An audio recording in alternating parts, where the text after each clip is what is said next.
In the night I hear him talk, the cold story ever told. Somewhere far along this road he lost his soul to a woman so heartless. How could you be so heartless? Oh. Good morning, good afternoon, good evening, and good luck to us and you for having to sit through us talk for probably more than 30 minutes, probably. You know where you are. You're listening to 808 and Hot Takes, a show with hot new movies and even hotter takes. I'm Palmer Wells. I'm Evan Parrish. And I'm Paul. And today, we're joined by a very special guest. Her name is Amanda McConnell. Amanda, how are you? I'm good. How are you? I'm good, thanks. Good. She is joining us to review. It's a change of pace here at 808 Not Takes. It really is. Thankfully. Generally, we hit the big names, the big blockbusters. Mm-hmm. But we went a little bit more niche this week. A little bit more underground. However, this has been surprisingly quite a big movie. It's being played at the big Cineplex here. And a lot of people. It's getting a lot of attention from everyone. Yep. And that movie is by the Daniels, who did Paul? Swiss Army Man. Swiss Army Man. Swiss Army Man. The movie's called Everything, Everywhere, All at Once. What a title. Yes. Wow. Paul, you were anticipating this one, were you not?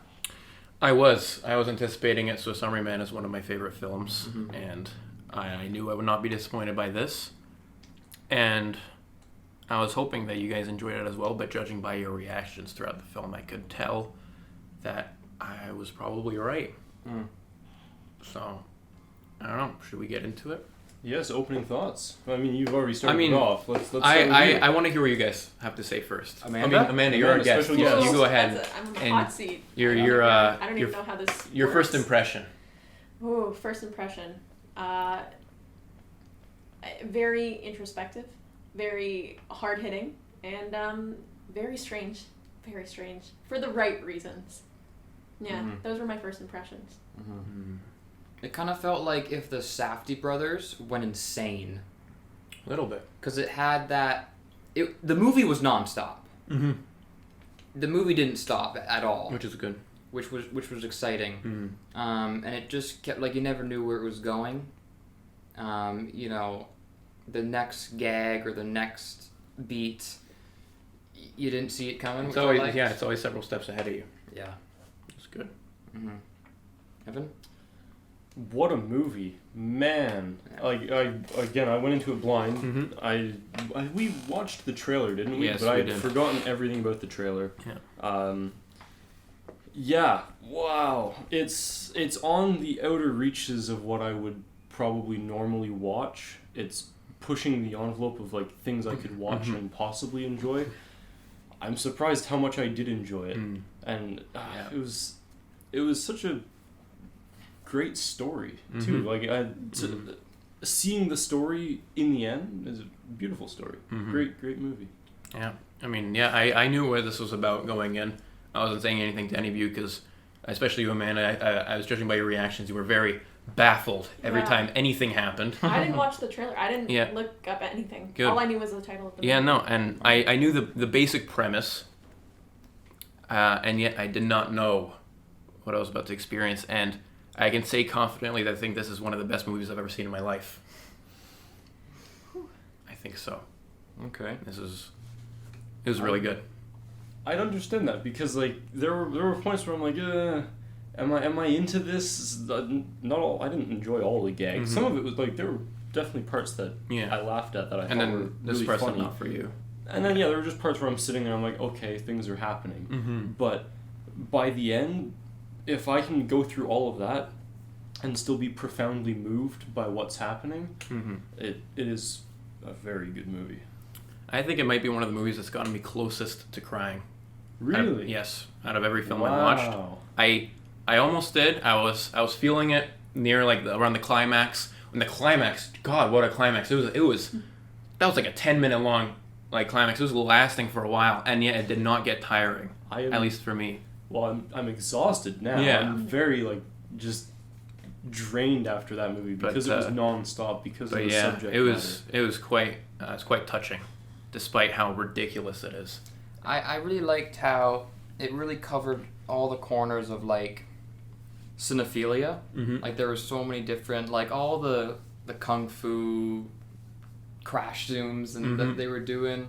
You know, they obviously did the research, and the whole sequence where she's a movie star in the back alley talking to him. In the mood for love. Yeah, That's what I was feeling. Definitely. Just Huge the shot inspiration. scale. Oh yeah. Right, with the anti-frames way on the edge of frame. Yeah. It was so well directed. Oh yeah. The vision was so clear and concise, yet everywhere. Mm-hmm. Everything. All the time. It lived up to its name. It did. most It certainly definitely did. lived up to its name. Oh god. It definitely did. What a beautiful movie. How long was it in development for? Do you know? I think at least 3 years. I don't know, because I heard about it around 2020 when we watched Swiss Army Man, the three of us. Like I noticed there was like another project under their name, but it was just a title, and I was like, oh, it seems like an interesting title. Don't know what it's about. Guess we'll see what happens.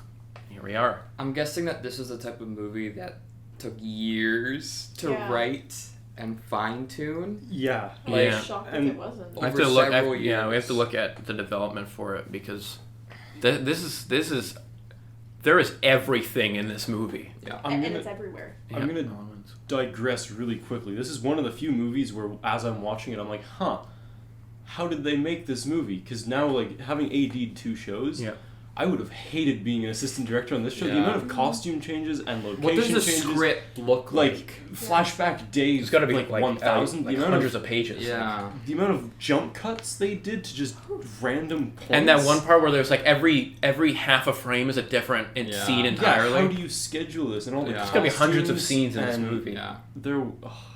There was everything in this movie. This is like the most movie of all time. Yeah, I know what you mean, and Yeah. yes, it's like it's their whole filmography confined into one movie. All their interests, all the corners of their Like their personality and like everything they want to show in a movie. Jammed it into. Like this. how are they gonna top this? Yeah, I don't know. How do where to you go. like they have to stop filmmaking now? I don't think you can make anything after this. But there's something to say about going from, because they hadn't done anything since Swiss Army Man, right? There was one movie that one of them did in 2019, The Death of Dick Long, which I haven't seen, but I heard is fun. It's all right. There's one of the Daniels did that, but yeah, now they're back together on another big feature film. It's just interesting to go from like Swiss Army Man, because that movie's kind of so confined to that location. I think it's also because they're given such a bigger budget now, Yeah. and they're given so much more trust and freedom to do absolutely whatever they want, and they took that and took complete advantage of that and gave one of the most insane movies I've seen in a long time. Yeah. I forgot how I want to open this show. Now we all know why I carry a fanny pack. Yes. Just in case. There was something to be said about that scene. Just in case something goes down. That And might have you- been my need to favorite maybe part. Eat some chapstick and then Yeah. Yeah, just in just case. nibble on some chapstick. There's so much happening in this movie. My favorite part was the first part. Yeah. That was my favorite part. It's a really good setup. The opening scene. No, like the they first, said, Oh, the the first first chapter. chapter. The first Chapter chapter. one. Copy. Chapter 1. Yeah, but like the first 20 minutes when she's just going all Yeah. over the laundromat, Complete chaos. I was like, oh, this is so crazy and quick and fast paced. Mhm. But that was just a little sample Oh, yeah. of what was coming up. Because it keeps it building. Yeah, as soon as they went to the whole multiverse stuff with the other half of the husband, the other Yeah. guy, Yeah, different version, yeah. that's when it got really fun for me. Mm-hmm. Oh, yeah. Chapter 1 was insanely long. Like when yeah. when Chapter 2, because I'm like, oh, did they do this like weird artsy thing where they put up Chapter 1 and then they don't put up the title cards for Chapter 2 and Chapter 3, and you just kind of figure it out. No. But then we actually got like Part 2. I'm like, oh, But it made a lot we're of only, sense. Like halfway through the movie. It made a lot of sense. Like it was named perfectly. Everything worked together, and it kept going back to that shot of her at the tax table, just sitting there. Yeah. And Same shot and everything. this film is so thematically consistent in its imagery and its concepts. The idea of like a cycle and like the circle imagery and the repetition and like everything that it's put together is like it reaches to the far corner of every bit of this movie and it all connects together. Mm-hmm. And I think it's really impressive. I'm gonna ask a question because we're clearly don't have much of a pattern here, so I'll just ask. Yeah. They set up the whole multiverse thing to such an extent. What do we think when it kind of just diverged back into that family drama? Like in the third act? Yeah. I thought it was really important for them to do that. Yeah. It wouldn't have been as good otherwise. That shift back was what I found the most profound about the film. Like somehow tying this massive grand thing into just this one family dynamic was so incredibly profound. Yeah, because what this movie is, it's a family movie. It's a movie about a mother and a daughter and a husband and a wife and the relationship that they're trying to maintain. And had it not had that, I think personally I would have been lost. I would have just watched the movie. I've been like, okay, I don't get it, and I would have walked out. It's the but crux because of the of that, I have so much to say now about it because I'm invested in what happened, and I kind of understand it now looking back. Yeah, I feel like I think my only thing with the movie was the whole multiverse thing. That world building and the scale was so grand that when they grounded it, I was almost like, oh. Really? Yeah, I almost like wanted the multiverse payoff more than the family drama payoff. I mean, I liked it, but I feel like when it kind of started to come back down, maybe I was just on such a high with what was going on. Maybe because you're not used to seeing as much in a movie. Yeah. Yeah. Yeah, it's just that first act was just so grandiose in its world building. I think I was just maybe kind of expecting that to propel through the rest of the film. But no, like I bought all of it. I still bought all of it. Yeah. Yeah, I was impressed how well they tied together that last act. I quite liked the family dynamic. I think they could have pushed, if it was even possible, pushed that second act even further into that multiverse. I think they explored, they pushed so many boundaries that they could have kept going a little bit further. I could have sat there and watched that movie for 5 hours. Like, they could have kept going. I think the real fallback for me in this movie was the very opening scene, just because I went in not knowing anything about this movie. I had no idea what it was about. So they set up this expectation for me where it was a very anxiety-inducing family dynamic, and then it went into the multiverse rather than sticking with that family dynamic, and it tied well together at the end. I just don't think for an establishing scene it was as impactful as it could have been, and it could have explored different aspects of that multiverse a little bit faster. It could have and tweaked it a little bit better, but overall, I liked it. I don't know. Yeah, I liked the family dynamic. Sorry, Palmer. No, that's fine. That's okay. Jamie Lee Curtis acted so hard in this movie. She went hard. I feel like she waited years for this. Yeah. She was so into it. Yeah. Right? She had fun with it. Yeah. She had hot dog fingers. She did.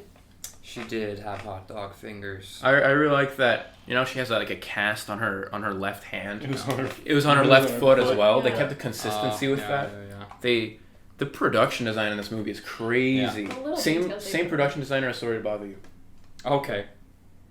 Another good movie. Just the sheer everything of the movie. There was a lot of stuff.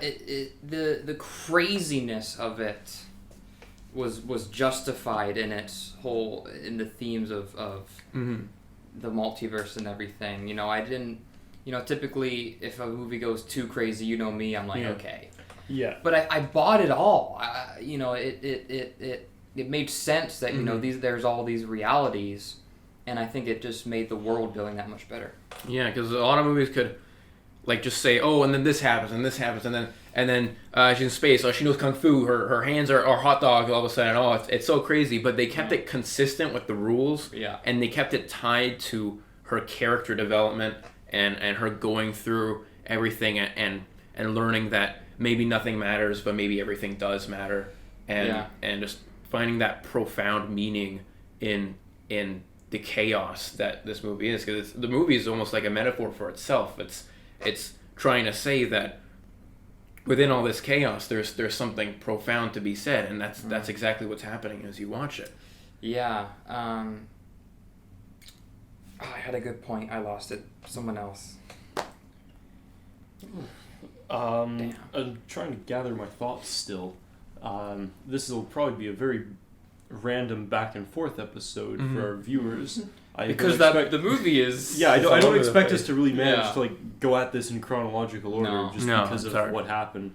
I guess it took me a while to buy into the reality of the film. Like the first, the fanny pack fight scene was fun, but I was like, okay, it's very cartoony. But then as it went on, I started understanding the world more. And then by the time we get to later on where they're fighting and there's actual cartoon sound effects, I'm like, okay, it all makes sense now. But like you said, Amanda, it took a while at the start. I was a little confused, a little lost at the start.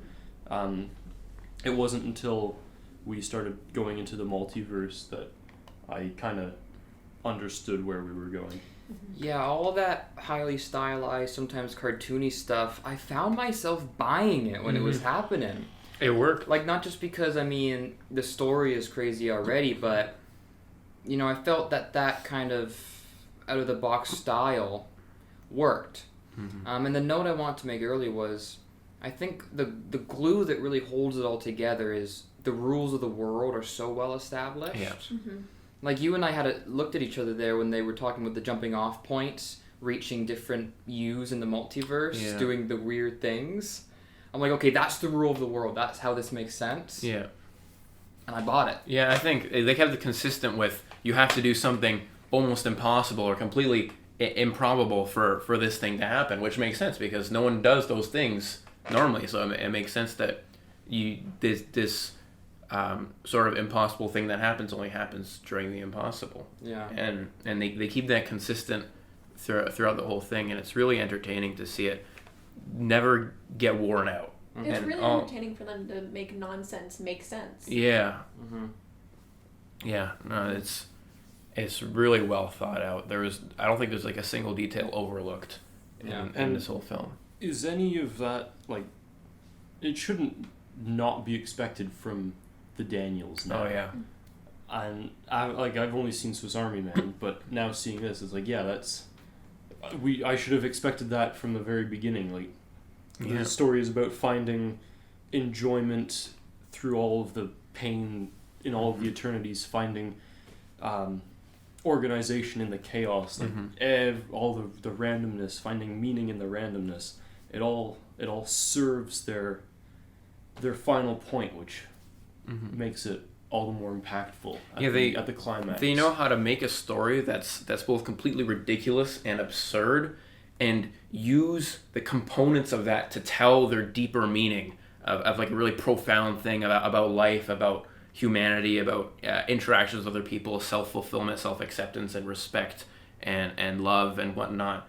And because really it's a very simple idea that's at the base of this story, but they innovate it into something so huge, and the scale is monstrous compared to any other movie that would tackle the same sort of subject matter. Yeah, I really liked. I think my favorite character, just to kind of watch him go back and forth, was the husband. Yeah, because that actor was doing great. Oh yeah, having to play in essence different roles. Yeah, he played two characters. But no, yeah, I really enjoyed that, and all the kind of... It was a good audience, because they were responding to the comedy. They were laughing a lot. Way more receptive than I thought they were going to be. Yeah, even little moments, people were really busting the guts. There was that one line where she's like, "Oh, don't you... the reason why your clothes don't feel the same the next day, your hair doesn't stay the same." Once you started laughing. One person over from me, the guy full on howling laughing. Yeah, that killed somebody. I don't Like, know. yeah, he was right next to me. I'm like, Yeah, okay. he's been through some stuff. Yeah, he needed this He's movie. like, oh god. in this moment. But yeah, it was a great audience in there today. Mm-hmm.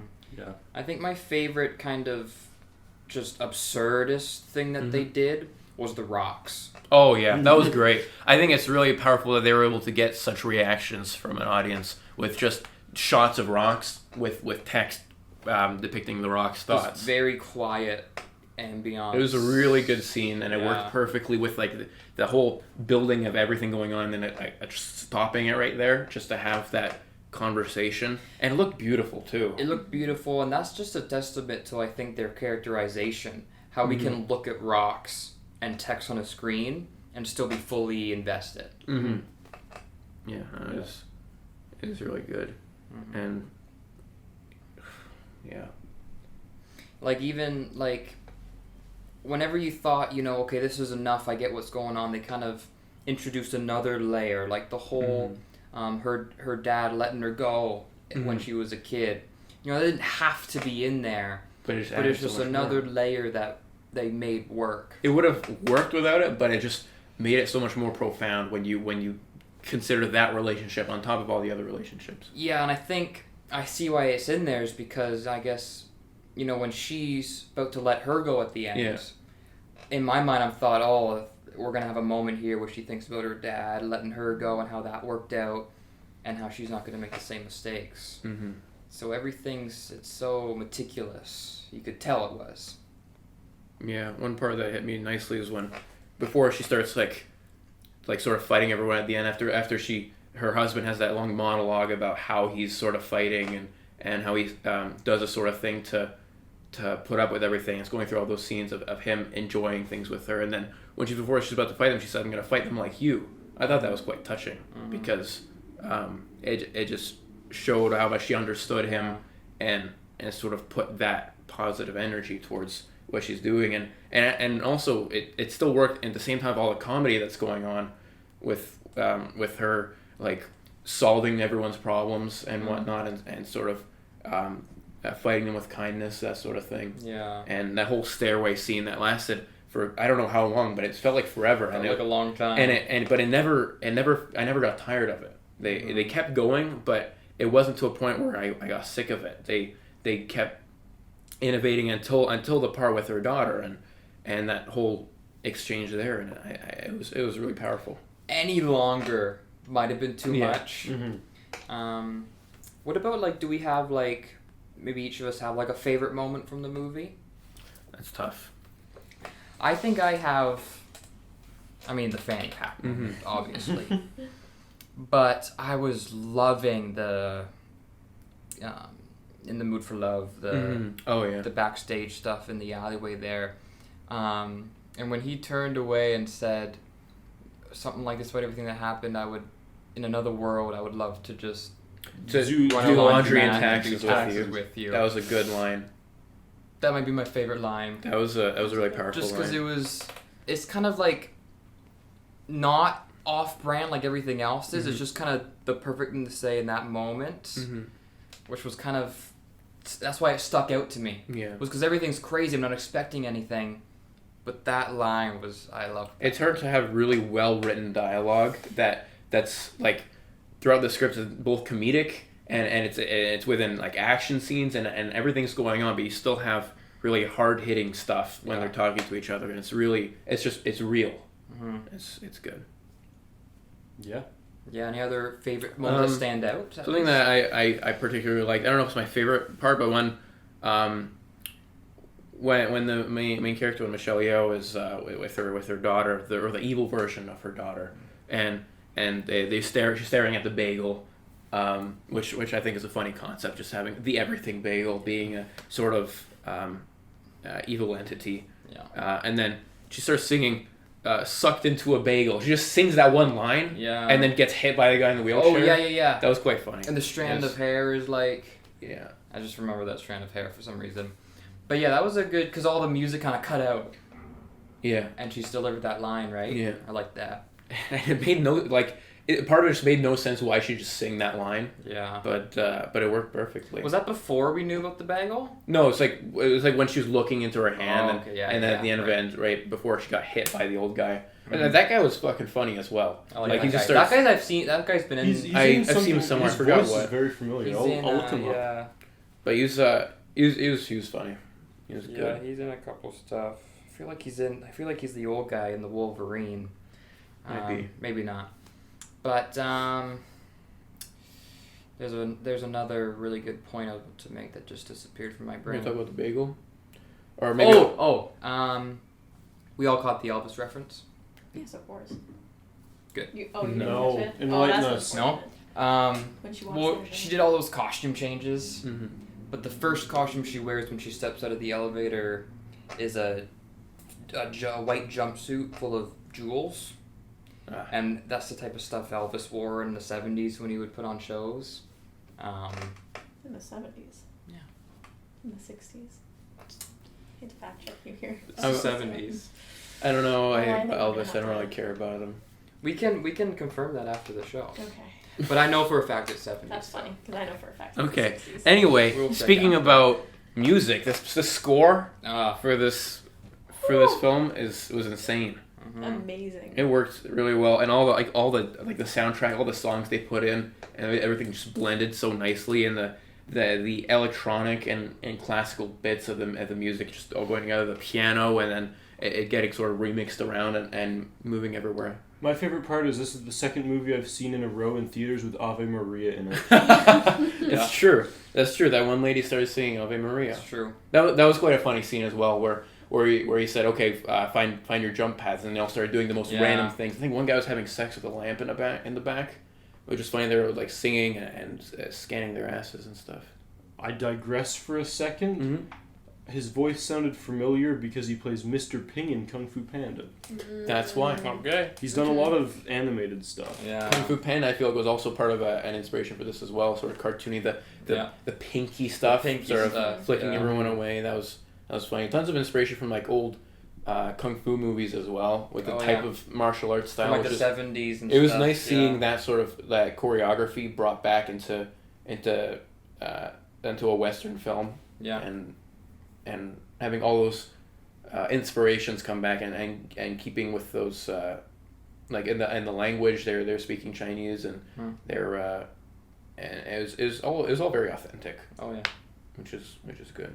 Yeah, I love their use of Claire de Lune. Whenever a movie uses it, I feel like they're always using it right as some big dramatic, build up. It's such a good piece. Yeah, it was used so well. Was it?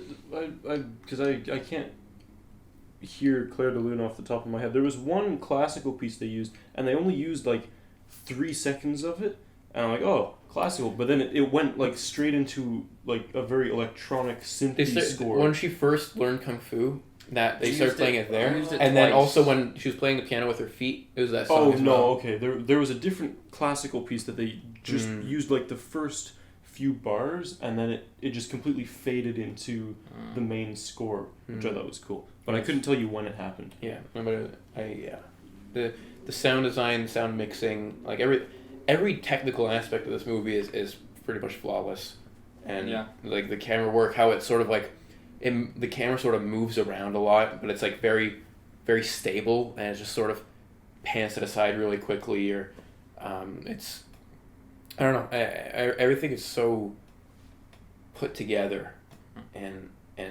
looked over. There wasn't anything that was done lazily at all. No. There's so much care put into this movie. Yeah, the fight choreography was awesome. Yeah, that was really good.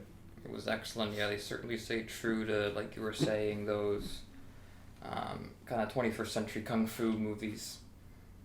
Just those the zooms, the crash zooms and stuff like that. Exactly. I mean, obviously Tarantino uses that too sometimes. It's very.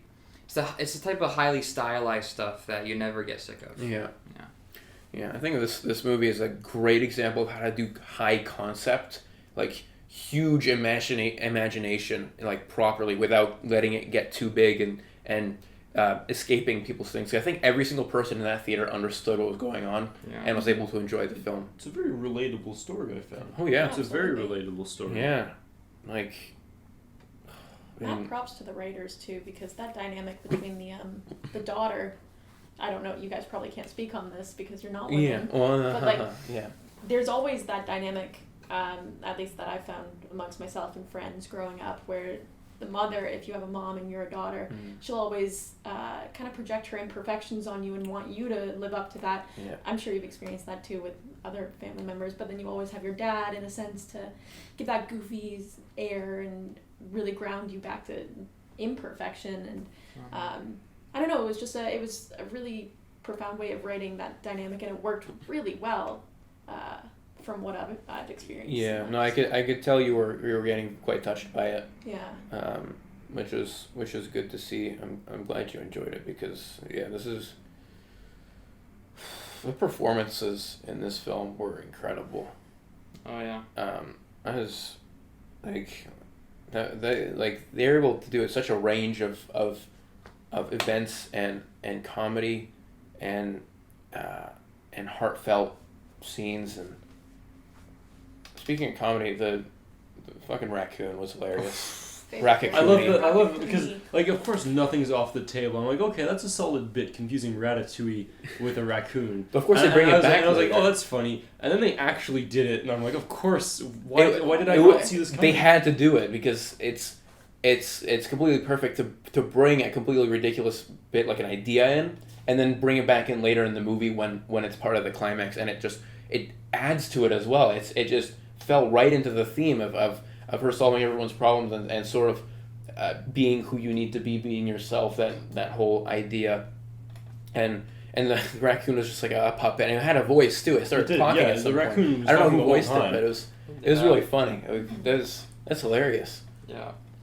And every single scene in this movie hit perfectly. And, like, I guess combining them, like, carrying on with bits and the audience, every single time the sausage finger world showed up on screen, it killed that audience. Yeah, everyone loved that. That was one of the comedy bits where I'm like, I could take it or leave it. It's not my style, but every single scene that they showed that someone in the even audience during was the laughing. part where people were probably like crying and they bring that in, people start laughing. Still, like, it was uncontrolled. Yeah. Even like a single frame of it, people were chuckling. And that's good filmmaking. If you're able to make people laugh with like something as stupid as that, it's really good stuff. For sure. Yeah. We're speechless. Oh, We're yeah. speechless. It's hard to think of things. It's hard to gather. Because this whole thing comes to you, and then you watch it, and you're left without anything to say, because everything was said in that movie. That movie is everything. Happened all at once. Exactly. It's like the one movie where you can't just jump into a conversation right after. You need a day to process it. Yeah.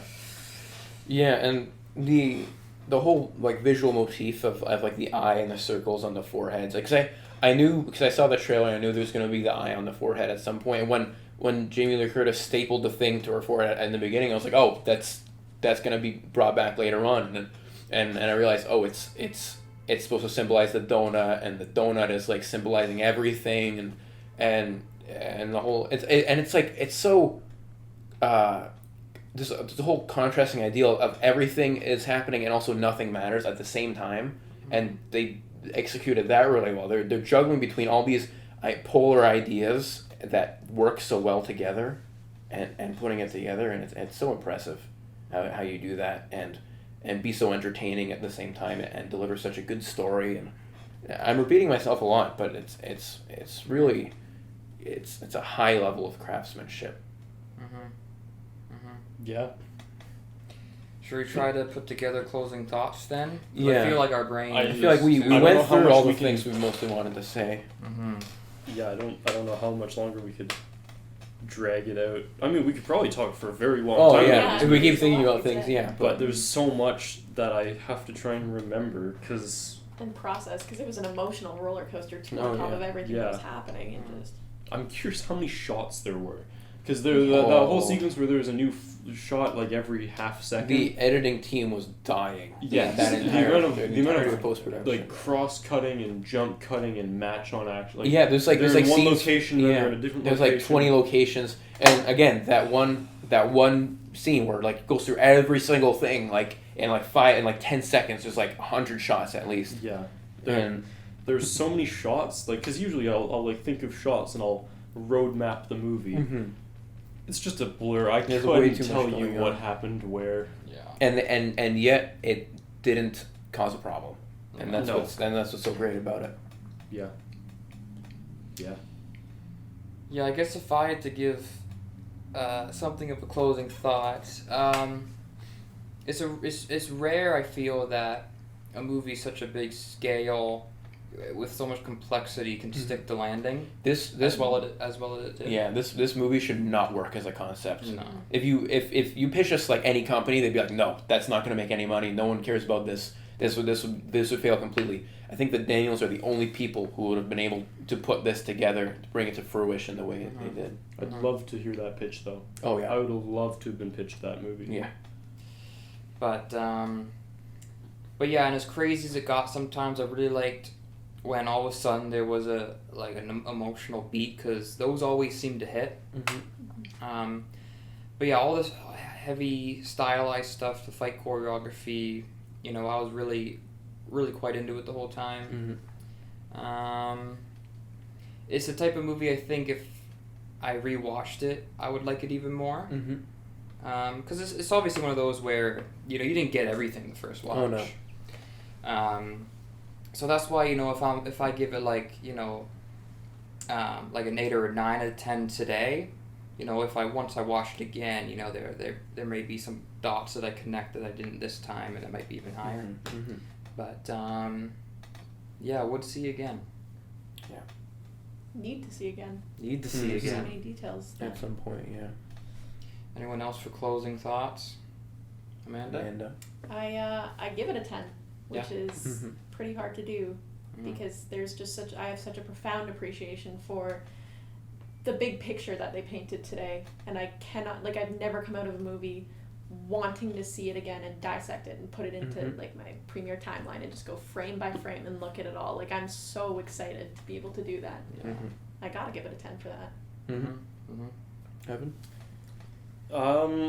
Yeah, because again, there were certain points where it was out there for me, because me, I am a Hollywood blockbuster mainstream media guy. Mm-hmm. So there were points where I'm like, am I into this? And I was hovering at 3.5 out of 5 stars, because I could appreciate it was very good, but there were points where I was like, I wasn't really into it. And then we got to part 2, and that's where it all came together for me. An incredibly relatable story. The core of it is just so Mm-hmm. pure, so impactful, so emotional, that I'm probably gonna have to give it 4.5 stars right now. Mm-hmm. Yeah. Well, I said it once and I'll say it again. This is probably one of the best movies I've ever seen in my life. Obviously, there's a lot of movies that I find the best and that are my favorites, but this is really hitting up there because of So how- 4 stars. because of how just how everything it is, and it pulls everything off. It's an impossible movie, but it has basically almost the same thematic structure as Swiss Army Man, in terms of absurd concept is introduced, but it's paired with such these profound ideas, and they keep intertwining and going through this sort of beautiful imagery and the soundtrack and everything that culminates in such an emotional story.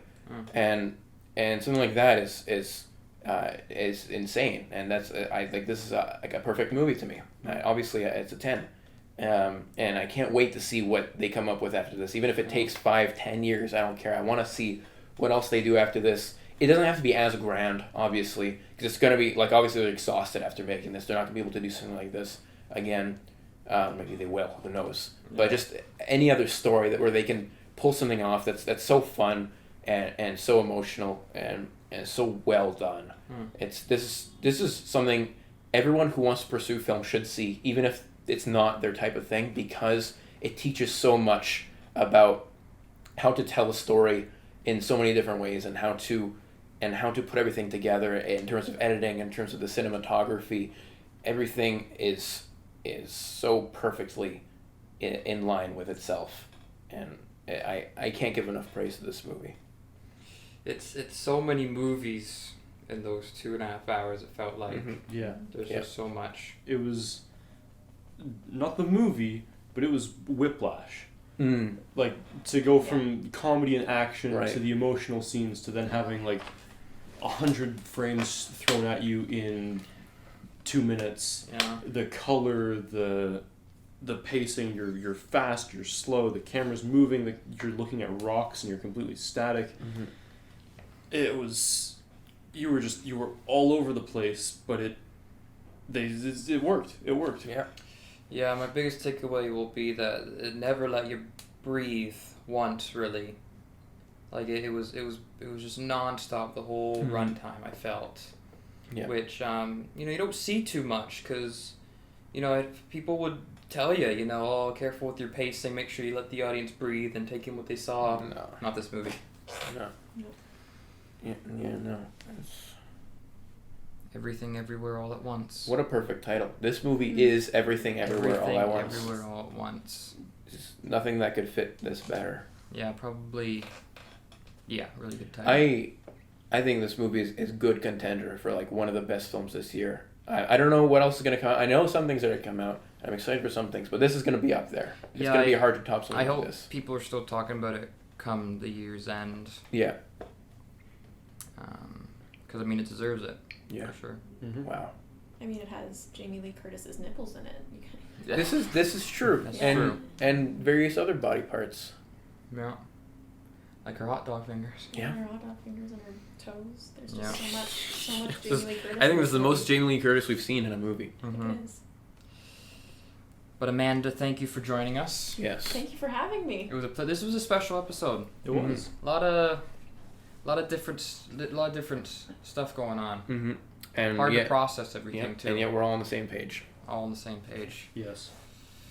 Well, folks, we hope that we somehow managed to control our madness as much as the Daniels did. Yes. Hopefully we it made didn't, sense. but hopefully you still enjoyed. Mm-hmm. But anyways, Amanda, thanks for being here. Thank you for having me. This was an absolute pleasure. We're glad to have you. Good. It's been 808 and Hot Takes, folks. I'm Palmer Wells. I'm Evan Parrish. And I'm Paul. We'll see you down the road. Goodbye. Goodbye.